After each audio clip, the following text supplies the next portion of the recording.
Hey, what's up, everybody? I'm Jeremy Smith, your realtor here in the Dallas-Fort Worth Metroplex. I've been asked a lot of questions lately on the home buying process, so I thought I would go ahead and create a short video answering some of the most common questions that I get from home buyers. There's always a ton of questions to be asked. There's a lot of things that go on in the process of purchasing a home. So if you have questions that you would like asked that I am not answering today, go ahead and comment below what your question is, and we'll go ahead and get that question answered for you as soon as we possibly can. Okay, so moving on. The very first question that I want to go over is the one that I get the most, and it is, Jeremy, why do I need to get pre-approved or pre-qualified first before I go out and look at any houses?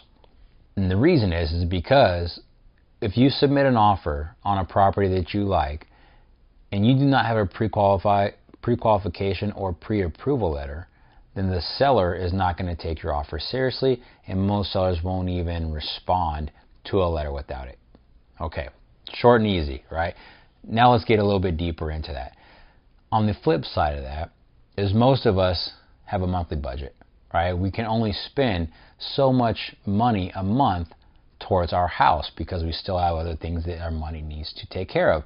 So we have a budget, and we know what our monthly payment needs to be, and that includes principal, interest, taxes, and insurance. So the only way to figure out if the home you're looking at is going to fit that budget is by talking to a lender, having them run your credit, which is going to give us a great idea of what your interest rate is going to be. Have them look at the house that you want to write an offer on so they can pull the taxes and figure out what your monthly payment's going to be. Then they're going to estimate your homeowner's insurance, and they're going to have a number for you for your principal. So that's going to give you your principal, interest, taxes, and insurance. So when they pull your credit, they're going to also look at your income, so your tax returns, your W-2s. They're going to go through all of that, and they're going to tell you exactly how much money you should be looking to spend to be in your comfort range. A lot of times it turns out that you're going to qualify for a lot more than you actually want to spend, right? And the whole point of that is that you don't go to the max, right? We want you to be happy. We want you to have a great life and not be house broke. So it's extremely important that you talk to a lender to get those numbers figured out. Also, so that we are prepared. So when we go out and we find your dream home and you love it, and there's 3 other buyers walking in the door as we're walking out, and we know there's going to be competition, we can go ahead and submit a strong offer with your pre-qualification letter right away. Have your lender follow up with the listing agent to develop some sort of rapport and credibility, and just do our very best to make sure you get that offer. So step number 1 in the home buying process is talking to a lender and getting pre-qualified or pre-approved. Hands down, you cannot skip that step. All right, let's talk about question number 2. So question number 2 is, how much does it cost for me to use a realtor? Well, first of all, we're very expensive. The good news is, as a buyer, you don't pay our commission. The seller pays the buyer's agent's commission in the state of Texas. So what that means to you is that you can go out there and hire the most brand new agent, or you can hire a very seasoned agent, and it's not going to cost you any more money as far as commissions go. So number 3 is, what attributes should I be looking for in a buyer's agent, right? So should you go for the one who's referred to you by friends or family? Should you go to the one that you feel obligated to because you work with them and now they got their license? Should you go with your neighbor?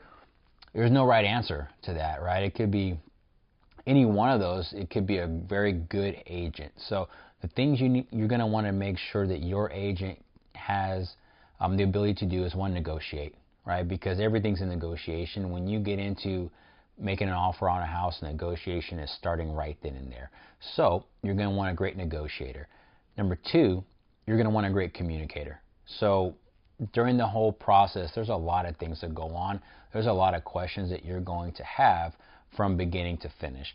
That agent needs to have sat down with you in the beginning, done a buyer's consultation, educated you on the process, and then respond to any of your questions from start to finish, right? They're going to be able to educate you not only in the beginning, but throughout the process, and keep you informed and keep you comfortable, and always be communicating with you, the lender, the title company, and the listing agent. So definitely most critical is communication, I would say, of all of those, because the last thing you want to do is be left out of the loop, right? So the National Association of Realtors does studies every year, and what they're doing is they're asking consumers what was good about your realtor and what was bad. Communication is always the worst, right? Everybody always says, hey, our realtor just didn't communicate. We got under contract. We stopped going to see homes, and I never heard from him or her until closing day, right? So that will never happen with anybody on the Smith team. We are very, very strict on our level of communication. We want you guys to always be up to speed on everything that's going on and feel comfortable. You know that we're a part of the process. You're a part of the process. We're a team, and we're going to get you guys through from beginning to end. So those are the top 3 questions of today. Again, if we did not answer the question that you have, and there's tons of questions out there, feel free to comment below, and we will respond to you and get your question answered. So thank you guys again for checking out the video. If you know of anybody looking to buy or sell real estate here in the Dallas-Fort Worth area, give us a call. Our staff and our agents on our team are very happy to serve you, to make sure that your experience is a great one. Also, if you're looking to buy or sell in any other market, any other neighborhoods or cities, states, feel free to hit us up as well. We do have relationships with agents all over the country and in Canada, so we can make sure that you get dialed in with the very best agent. Thanks again for watching, guys. Take care.